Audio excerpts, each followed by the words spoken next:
बिहार की राजनीति में एक नई हलचल देखने को मिल रही है। हलचल की वजह है नीतीश कुमार का नया फरमान। दरअसल नीतीश कुमार ने अपनी पार्टी जेडीयू के सभी विधायकों के लिए फरमान जारी किया है कि वो अगले 72 घंटे तक पटना में ही रहे। इसीलिए आने वाले घंटे बिहार की राजनीति के लिए काफी अहम बताए जा रहे हैं। बिहार में अचानक क्यों है ऐसी सियासी हलचल, ये सब हम आपको इस रिपोर्ट में बताने जा रहे हैं। नमस्कार, मैं हूं कीर्ति और आप देख रहे हैं न्यूज तक। दरअसल बिहार की राजनीति में पिछले काफी समय से नीतीश कुमार की बीजेपी से अंदरूनी अनबन और लालू की पार्टी आरजेडी से नजदीकियां देखने को मिल रही हैं। इधर आरजेडी भी लगातार बीजेपी का विरोध कर रही है। आरजेडी ने बीजेपी और केंद्र सरकार के खिलाफ पोस्टर वॉर छेड़ रखा है। इस बीच कई ऐसे मौके देखे गए जब नीतीश अपने धुर विरोधियों के साथ मिलते हुए नजर आए। बताया जा रहा है कि इन दिनों सीएम नीतीश कुमार अपनी पार्टी के नेताओं और विधायकों के साथ लगातार मुलाकातें कर रहे हैं। सीएम नीतीश की सक्रियता को देखते हुए सूबे में सियासी उलटफेर की चर्चा भी तेज हो गई है।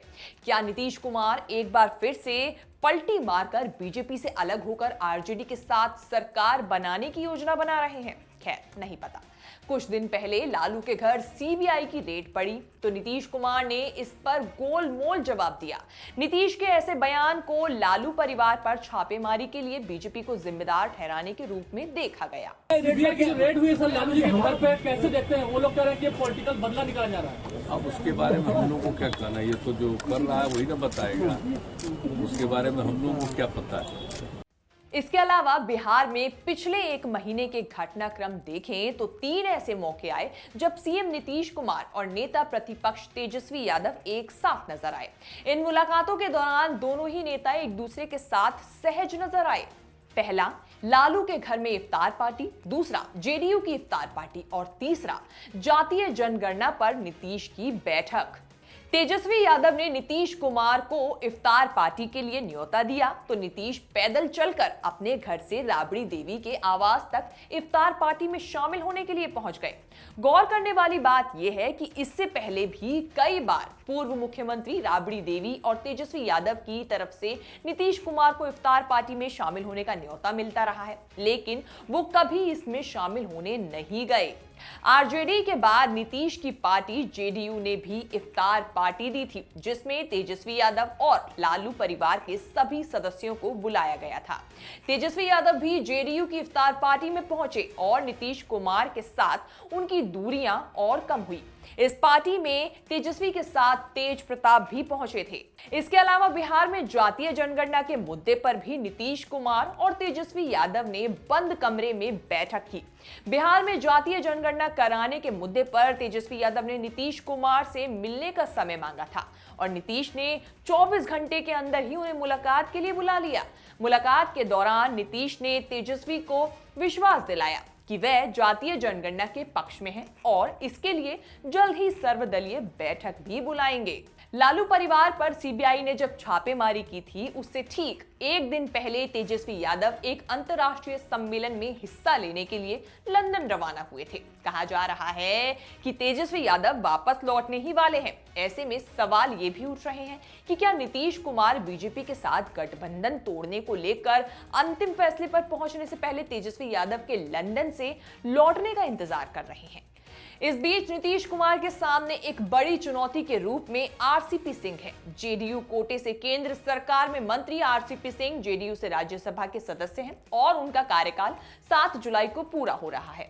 ऐसी अटकलें लगाई जा रही हैं कि नीतीश कुमार अपने 25 साल पुराने सहयोगी को फिर से राज्यसभा नहीं भेजेंगे। अगर ऐसा होता है तो आरसीपी सिंह केंद्रीय मंत्री नहीं रह पाएंगे और माना जा रहा है कि नीतीश कुमार का ये कदम इस बात का भी संकेत होगा कि जेडीयू ने बीजेपी के साथ अपनी राह जुदा करने का फैसला कर लिया है। राज्यसभा के लिए 10 जून को चुनाव होना है। इसके लिए नामांकन 24 से 30 मई के बीच होना है। नीतीश कुमार ने अब तक आरसीपी सिंह को लेकर अब तक अपने पत्ते नहीं खोले हैं। कहा तो ये भी जा रहा है कि मुख्यमंत्री नीतीश कुमार आरसीपी सिंह से नाराज हैं। सूत्रों की माने तो पिछले साल जब मोदी मंत्रिमंडल का विस्तार हुआ और जेडीयू के सरकार में शामिल होने की बात आई तो नीतीश कुमार ने बीजेपी के साथ इसे लेकर बातचीत की जिम्मेदारी आरसीपी सिंह को ही सौंपी थी। नीतीश कुमार तब 2 कैबिनेट और 2 राज्य मंत्री का पद जेडीयू के लिए चाहते थे। तब जेडीयू के अध्यक्ष रहे आरसीपी सिंह ने केंद्र में सिर्फ 1 कैबिनेट मंत्री के बीजेपी के ऑफर पर ही डील फाइनल कर दी और खुद मंत्री बन गए। आरसीपी सिंह की बीजेपी के साथ डील पर उनके धुर विरोधी माने जाने वाले मुंगेर के सांसद लल्लन सिंह ने भी कड़ी नाराजगी जताई थी। आरसीपी सिंह को लेकर जेडीयू में यह भी चर्चा रहती है कि वे पार्टी में रहते हुए भी बीजेपी के लिए ही काम करते हैं। अब जबकि आरसीपी सिंह का राज्यसभा सदस्य के रूप में कार्यकाल पूरा हो रहा है, तो जेडीयू का एक धड़ा उन्हें फिर से उच्च सदन में भेजने के पक्ष में नहीं है। अब सबकी नजरें नीतीश कुमार पर टिकी हुई हैं। नीतीश कुमार के लिए सबसे बड़ी चुनौती आरसीपी सिंह को लेकर कोई भी फैसला लेना है। नीतीश कुमार ये जानते हैं कि अगर उन्होंने आरसीपी सिंह का टिकट काटा तो जेडीयू में टूट हो सकती है। जेडीयू के करीब आधा दर्जन सांसद और 15 से ज्यादा विधायक आरसीपी के समर्थक माने जाते हैं। अब देखना होगा कि सीएम नीतीश वो कौन सा बड़ा कदम उठाते हैं जिसके लिए उन्होंने अपने विधायकों को पटना में ही रुके रहने के निर्देश दिए हैं। बिहार में इस वक्त बीजेपी और जेडीयू के गठबंधन यानी एनडीए की सरकार है। बीजेपी के पास जहां सबसे ज्यादा 77 सीटें हैं, तो वहीं नीतीश कुमार की पार्टी जेडीयू के पास 45 सीटें हैं। आरजेडी दूसरे नंबर की पार्टी है। आरजेडी के पास 76 सीटें हैं। कांग्रेस के पास 19, लेफ्ट के पास 16, एआईएमआईएम के पास 5, हैम के पास 4 और 1 निर्दलीय विधायक है। बिहार में विधानसभा की कुल 243 सीटें हैं, जिसमें से सरकार बनाने के लिए 122 सीटों की जरूरत होती है। बीजेपी और जेडीयू की सीटों को जोड़ा जाए तो ये आंकड़ा 122 हो जाता है। बाकी अन्य दलों को विधायकों को जोड़कर अभी सरकार बनी हुई है। अगर नीतीश आरजेडी के साथ चले जाते हैं तो ये आंकड़ा 121 हो जाता है।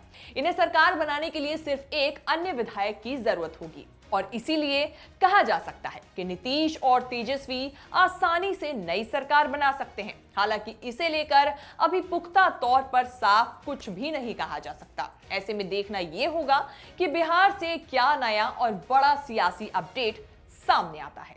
वैसे आपको हमारी ये रिपोर्ट कैसी लगी, हमें कमेंट सेक्शन में जाके जरूर बताएं। अपने फीडबैक्स हमारे साथ शेयर करना बिल्कुल ना भूलें और हमारे चैनल को सब्सक्राइब करना भी बिल्कुल ना भूलें। नमस्कार।